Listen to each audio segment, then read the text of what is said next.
sleeve. A lot of times, yeah.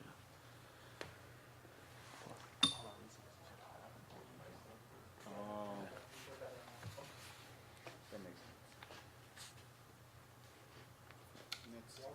That's a smart one. Right, right. I was like, I got it.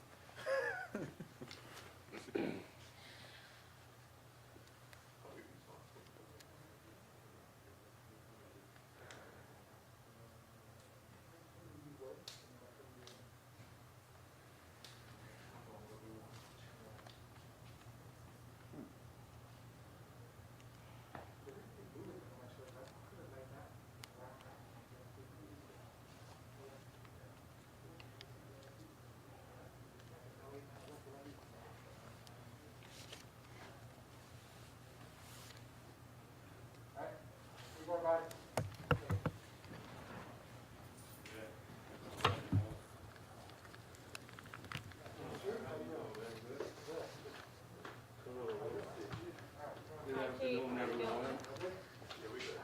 Come on over. Stand right in front of me, man.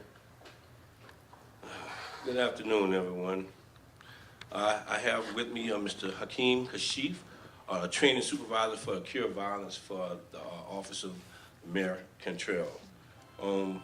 We just want to put some context together. We're here today to just try to inform our community as to what the New Orleans Police Department is doing when it comes to violent crime, and how Cure Violence have identified some issues in which they would like to speak to as well with assisting us in addressing violent crime, more specifically social media conflicts. So over the last 2 weeks, our department have made several arrests with regards to shootings, armed robberies, as well as taking as many as 20 illegal guns off the streets of New Orleans as a result of the reinstated overtime. So far this year, our officers have made 38 arrests in shootings, 51 arrests in armed robberies, and 82 gun-related arrests. Our homicide division just this week cleared 4 homicides, including a double homicide that occurred in the 6100 block of Tullis Drive on March 28th, as well as a homicide that occurred this past Sunday at the intersection of Forum and Duane Streets. Our homicide detectives, along with 4 district officers, took into custody of Mr. Hollis Carter on yesterday and charged him with 2 counts of second-degree murder for the killings of Breonna Brown and Mr. Caleb Johnson. And our homicide detectives just last night arrested a 17-year-old juvenile for the homicide of a 16-year-old juvenile on this past Sunday at the intersection of Duane and Forum again. The other 2 cases are cleared by exception. They are old cases, but this is to let our community know that it never stops. These cases are from, like, I think 2017 or so they're very old cases, but I just want the community to know that our investigators do not stop doing their job and working their cases. Just this past Friday, after the 6th District residents called with concerns of individuals being armed with handguns in the 3000 block of Toledano, 6th District officers arrested 3 individuals. Our VCATE team arrested a 13-year-old on April 11th for simple robbery, carjacking, and attempt second-degree murder. This incident occurred in the 2800 block of Toulouse on April 6th.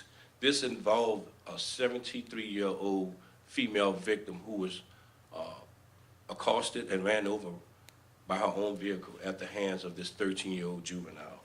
This same juvenile was rebooked for purse snatching in the 6100 block of South Claiborne, and also auto theft and possession of stolen property in the 600 block of North Broad, as well as aggravated assault with a firearm, possession of a firearm, and attempt auto theft that occurred in the 2700 block of Bienville. So as you can see, many of these cases are involving juveniles as victims, as well as the offenders. So I do not take pleasure in saying that. This is about us trying to address the issues that we are seeing at hand. And when we do have some of our disputes, they are often started as a result of social media. And that is why Mr. Hakeem is here with us today to speak just to that, because we see some of these conflicts resulting in a physical encounter or even gunfire.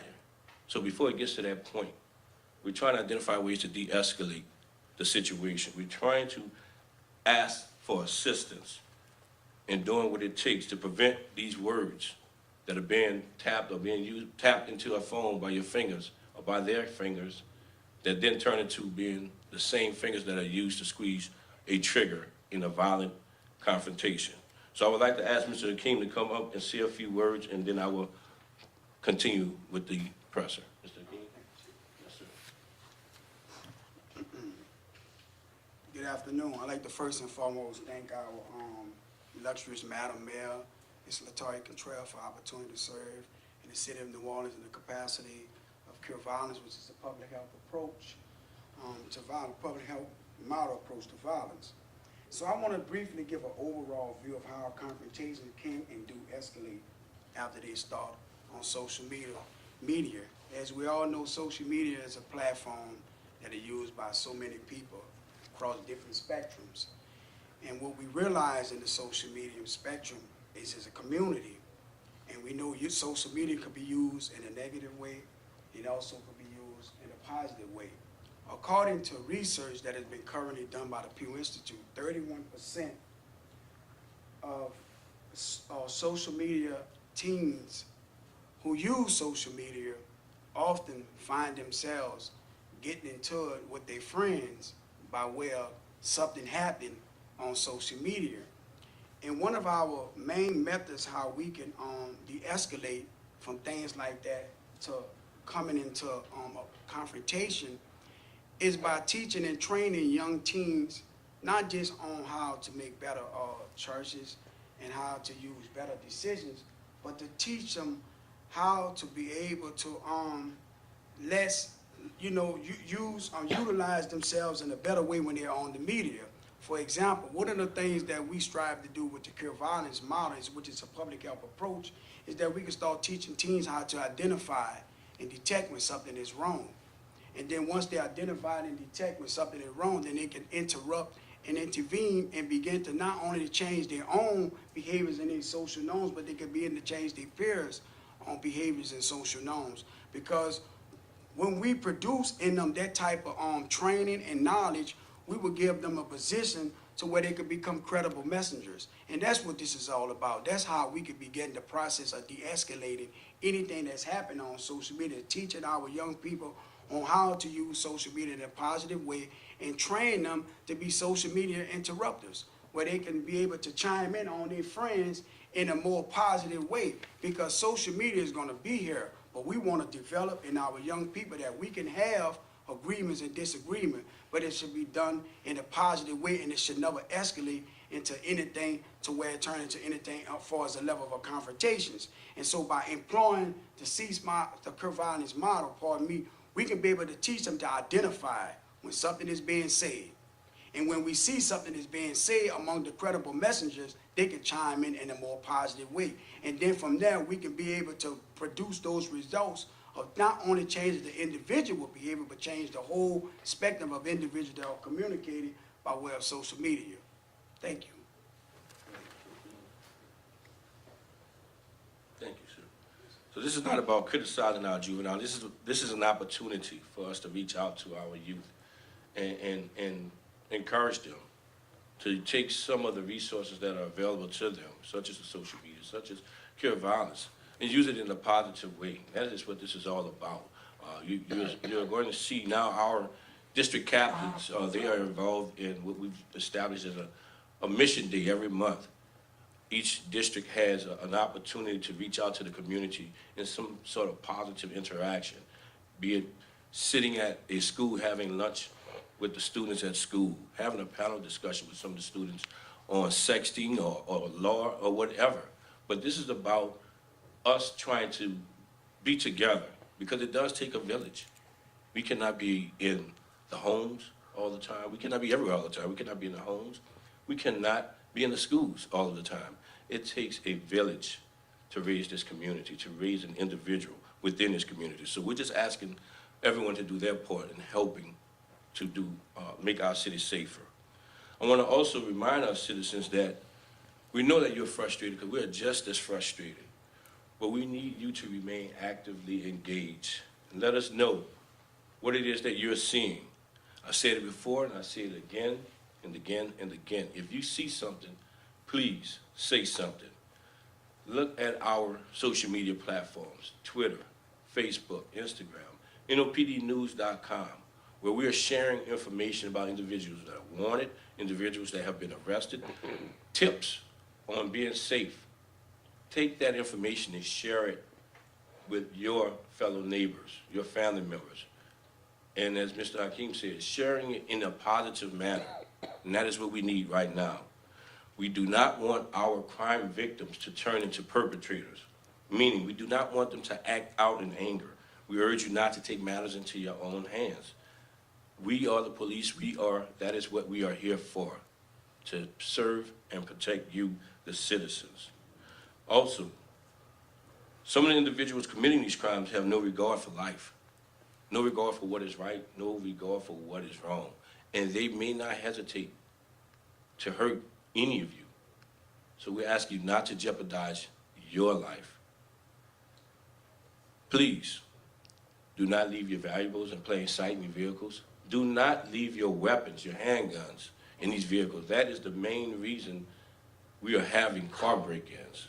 They are looking for guns.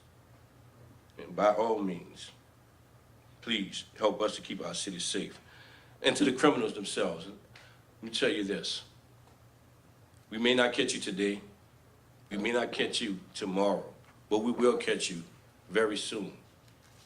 And we will do it again and again and again if we have to keep our city safe. So today, again, is about assuring our citizens that the New Orleans Police Department is doing everything that we can possibly do within our power to ensure the safety of this city.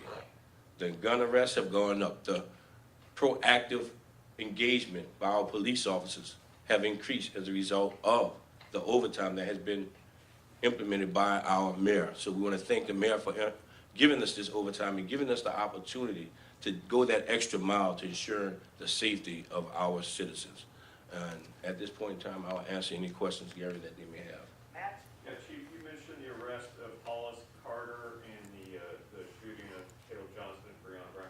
Did that have anything to do with social media and been able to establish anything like the motive in that? That's something they're still looking into. I won't go into details about that. I do not like to go into details with regards to specifics on homicides in itself, but I can say there was social media interaction between the parties.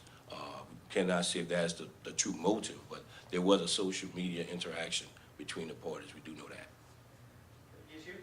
Yeah, if I can direct a question to Mr. Hakeem? your rep. Just for the record, if you could pronounce and spell your first and last name for everybody to make sure we have your credentials. Yes, sir, thank you. My first name is Hakim Kashif, Hakim. Last name is Kashif, Kashif. Okay. The particular question I have for you is, could you give us maybe an example of when you've seen the data and the research that you are pushing for people to be a part of has worked, has become positive? Like, can you give us an example of some of the things that you said as far as making sure that people are engaged in social media, being preventative?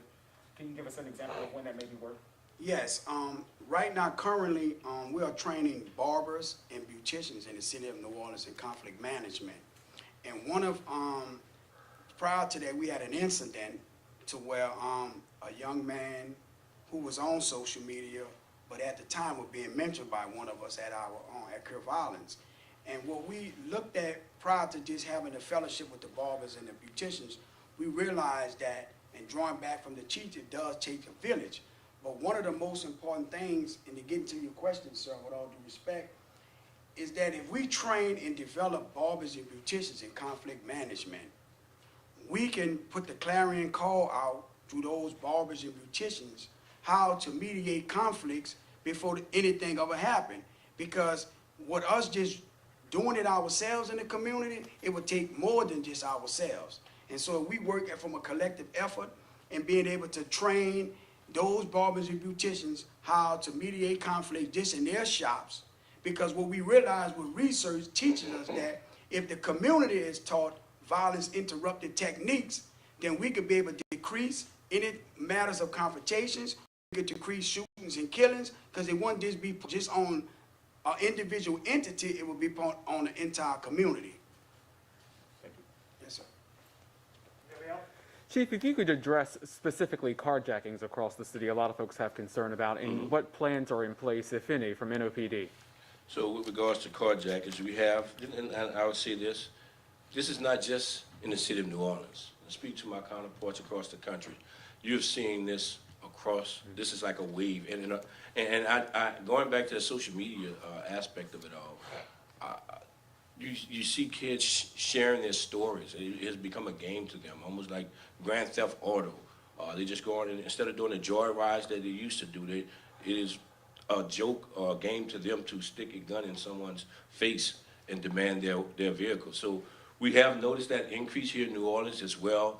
We have, again, put some things in place with the overtime to address it. You're looking at just at the gas stations. We put out something a few weeks ago with the 7th District, being more attentive, being more alert, not leaving your keys in your vehicle, things of that nature, being aware of your surroundings. But what we've noticed also, there are different little groups, there are different pockets, and as we take down one group, another one may emerge. But with that being said, we just continue to be engaged. VK has done a phenomenal job in assisting our district in identifying these individuals. And as I said before, we made several arrests, and there's more work to be done. We have a lot of irons in the fire that I cannot mention at this point in time, but in coming weeks, we will speak to just that and what we are doing and have been doing to address carjackings as well as shootings or any violent crimes. I'd say, Oh, my question was answered. oh, okay. All right. Matt? Yeah, Chief, I do Yeah. have one question. Earlier this week, Orleans Parish Attorney Jason Williams' office confirmed that they're going to be refusing many low-level drug possession charges, not just marijuana charges. What do you think about that? Well, I do not have the authority to run the district attorney's office. I am over the New Orleans Police Department. We will continue to be engaging. We will continue to make arrests. What decisions are made after those arrests are made is up to their due process that each individual is entitled to. But we as a department will continue to make arrests as necessary. Just to follow up to the carjacking, whenever you see these videos and these surveillance videos that even NOPD puts out, what goes through your mind seeing these residents and tourists going through this type of trauma as, chief of police here? It is alarming as well as disturbing to see just that, seeing anyone go through that. I've had a family member to go through it as well, so I know how it can have a traumatic impact on individuals, our victims in itself. But I just want to assure the citizens that we're doing our best to identify, locate, and arrest these individuals and hold them accountable. Okay, thank you Thank very you much. all. Thank you.